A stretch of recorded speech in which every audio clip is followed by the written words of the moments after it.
Tere, mina olen Kaido Pajumaa, motivaatori juhtide ja meeskondade koolitaja ja sa vaatad tunnustava juhtimise lühikursuse 10. osa, mis on ka viimane osa. Ja selle osa pealkiri on isikukaardid või inimestele lähemale jõudmine.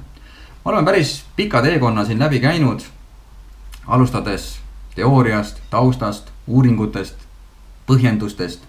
Ja eelnevad 2 osa olid siis juba praktilised, kuidas moodi hakata seda tunnustavat juhtimist rohkem igapäeva juhtimisse integreerima. Ja see viimane osa võib öelda on oma olemuselt, ma ütleks kõige võib-olla pehmem, aga teatud mõttes ka kõige efektiivsem. Ja siin tasub alustada sellest küsimusest, et kumb on sulle isiklikult olulisem, kas pere või töö? Mõtle korraks. Loomulikult pere. Sama mulle, muidugi on pere kõige olulisem. Ja miks ei oleks siis sama ka sinu töötajate suhtes? Igale sinu töötajatele on pere tähtsam kui töö. Mõni võib-olla töö narkomaan, talle meeldib endast mõelda kui nagu tohutult pühendunud töötajast ja ta eeldab, et tööle pühendumine tähendab kõige tahaplaanile asetamist. Töö on kõige tähtsam. Ja võib-olla mõni juht oma nagu naiivsuse või isegi ütleks nagu rumaluse otsas tahaks loota, et ta leiabki neid töötajaid, kes ongi sellised, ütleme töönarkomaanid, kelle jaoks töö ongi esirinnas ja kõik muu on tagaplaanil ja ta peaks nagu töö nimel kõik ohverdama. Ma ei tea, kas ma päriselt tahaksin selliseid inimesi oma meeskonda ja kas päriselt tegelikult neid inimesi üldse on olemas, võib-olla on. Aga usutavasti enamus inimesi ikkagi, kellega sa igapäevaselt tööd teed, sinu meeskonnaliikmed, sinu töötajad on need, kellel on pere tähtsam.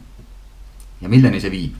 See viib selleni, et kui ma töötan kuskil ettevõttes või mõnes meeskonnas ja ma tunnen, et sellel meeskonnal on juht, keda absoluutselt ei huvita mina persoonina, vaid teda huvitab ainult mina näiteks raamatupidajana, kui täpselt ma oma aruanded ära teen. Teda ei huvita see, mis inimene ma olen, vaid teda huvitab ainult minu müügitulemus. Teda ei huvita see, mis huvid mul on, missugune minevik mul on, vaid teda huvitab ainult see, mitu detaili ma minutis suudan kuskil liini peal kokku panna. Kui mul on selline juht, siis usutavasti see juht ei ole minu jaoks mingisugune eeskuju inimesena. Ta võib jube tark olla, ta võib jube efektiivne olla, aga seda inimesena on tegelikult mulle eeskujuks. Ja kas see on see inimene, kelle nimel ma tahaksin pingutada, kui ma näen ja tunnen, et ma olen lihtsalt ressurss, ma olen tema jaoks lihtsalt ressurss. Ja uskuda või mitte, aga mul on igal juhul paaril juhul nendes küsitlustes, millest ma olen ka siin rääkinud, tulnud selliseid kommentaare, kus inimesed ütlevad, et mulle tundub, et meie ettevõttes on nähtamatuse sündroom. Ma tunnen, et ma käin, aga mind ei märgata, inimesena mind ei märgata, inimesena ma kellelegi korda ei lähe.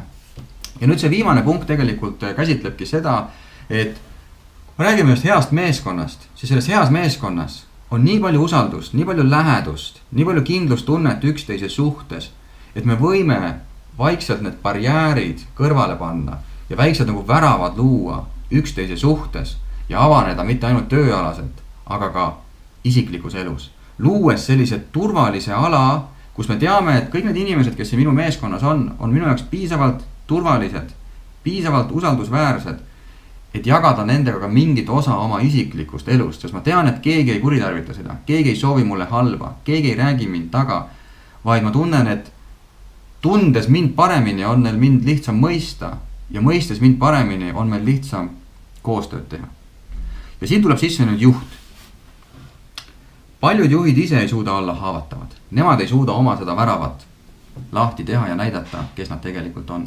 Vaid neile meeldib hoida ise distantsi, sest nad kardavad, et kui nad saavad liiga lähedaseks, kui nad tunnevad mind liiga hästi, et äkki ma kaotan oma autoriteedi. Ja mitu juhti on tulnud ka minu käest küsima, et okei, kas ma ikka tohin olla oma töötajatega sõber. Ja võt siin on väga oluline moment. Sa ei peagi olema oma töötajatega sõber, sellepärast et sõbrana on sul teatud selline sotsiaalne kohustus. Sõbrana. Küll aga võid sa olla sõbralik. Sõbralik käitumine ei tähenda olla sõber, aga sõbralik käitumine tähendab seda, et sa tunned mind inimesena, ma olen selline nagu ma olen ja kui me oleme üksteisega sõbralikud, meie vahel on usaldus, siis ma võin olla autentne, ma võin olla ehe, ma ei pea olema superkangelasest juht, kes oskab, teab kõike, vaid ma olen tegelikult samasugune inimene. Võib-olla aasta, võib-olla kuu tagasi ma olin 11 ja nüüd ma lihtsalt sain juhiks. Miks see, et mul on nüüd juhi tiitel, peaks mind kuidagi asetama kõrgemale teistest inimestest? Ja nüüd, kui sa juhina suudad olla nii avatud, nii ehe, nii autentne, nii inimene, et sa tõmbad selle värava eest ära ja näitad, okei, see on mu juhi roll, aga see on mu inimese nägu. Siis sellega sa tekitad ka teistes inimestes selle kindlustunde, et okei, see on su töötaja nägu, aga see on su inimese nägu. Ja need asjad peavad olema tasakaalus. Ja see ei eelda seda, et te peate olema nagu maailma parimad sõbrad. See ei ole üldsegi vajalik. Vaid see eeldab seda, et me saame asjadest rääkida nii, nagu asjad on.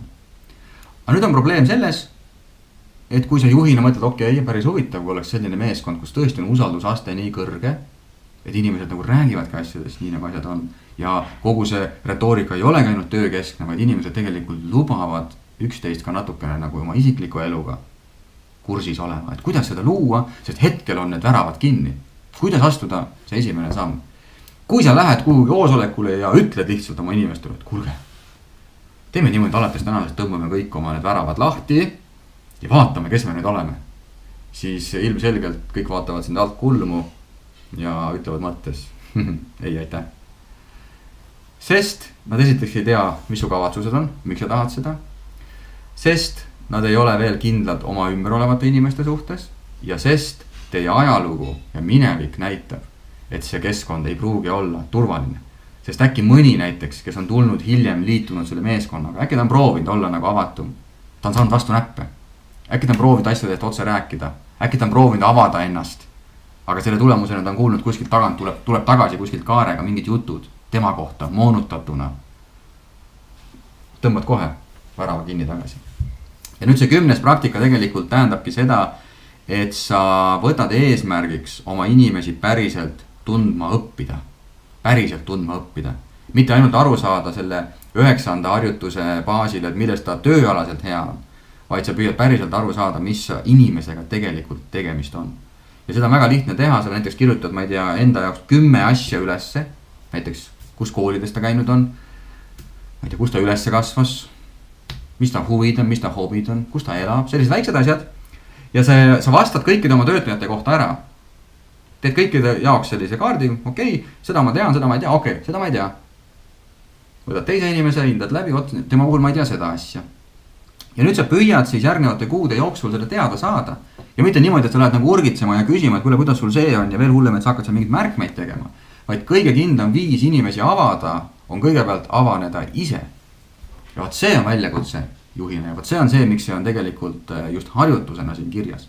Et sa pead leidma sellised olukorrad, sellised võimalused, kus sa ise hakkad rohkem nagu oma inimliku poolt välja tooma.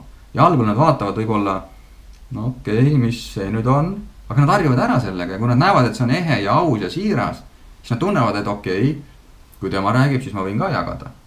Ja kas ta usute või mitte, minu kogemus näitab igal juhul väga-väga paljude juhtidega, kes on läinud seda teed ja proovinud.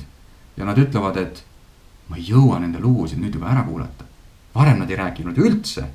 Ja nüüd, kui meil on see usaldusaste kasvanud, nüüd nad tahavadki rääkida.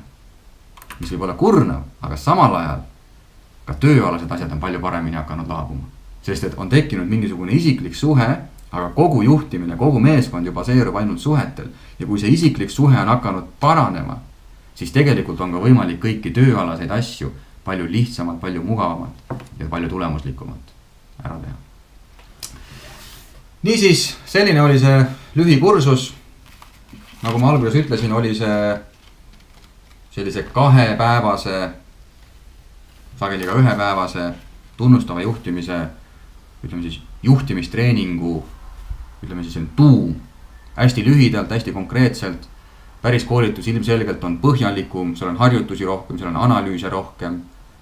Aga idee on selles, et nii nagu selles lühikursuses 3 viimast osa olid hästi praktilised, siis sellelt koolituselt juhid lahkuvad 6-7 erineva harjutusega. Mis siis tähendabki seda, et päeva esimene pool või esimene päev, kui on 2-päevane, kulub sellele, et me loome seda pinnast selleks, et juhtidel tekiks see huvi, tekiks see arusaamine, et lõpuks on nende enda pärast. Ja see teine pool on puhtalt praktiline, sest läbi praktiliste tegevuste on võimalik seda kõike ellu rakendada. See, kui sa õpid kogu selle vihiku pähe ja sa oled selle kõigega nõus, aga sa ei lähe ja ei tee mitte ühtegi harjutust, siis tegelikult ju mitte midagi ei muutu. Suur aitäh sulle, kui sa selle kursuse minuga kaasa tegid. Minu lubadus sulle on, et kui sa võtad selle informatsiooni ja püüad kas või osa sellest ellu rakendada, siis sa näed reaalseid tulemusi, sest et kui sina astud juhina töötajate poole 1 sammu, astuvad nemad sulle 3 sammu vastu. Ja nagu me siin kursusel alustasime, siis mitte keegi ei taha tunda oma töö suhtes halvasti. Kõik eelistaksid töötada sellises kohas, kus natukenegi on seda töörõõmu. Aga see töörõõm on ära kadunud, nii nagu uuringud näitavad, välismaal, Eestis tihti tänu sellele, et juhtimise kvaliteet ei ole võib-olla päris see, mis lubaks inimestel tööst rõõmu tunda. Suur aitäh sulle ja võib-olla me kohtume kuskil koolitusel, võib-olla mitte, aga igal juhul proovi. Tšau.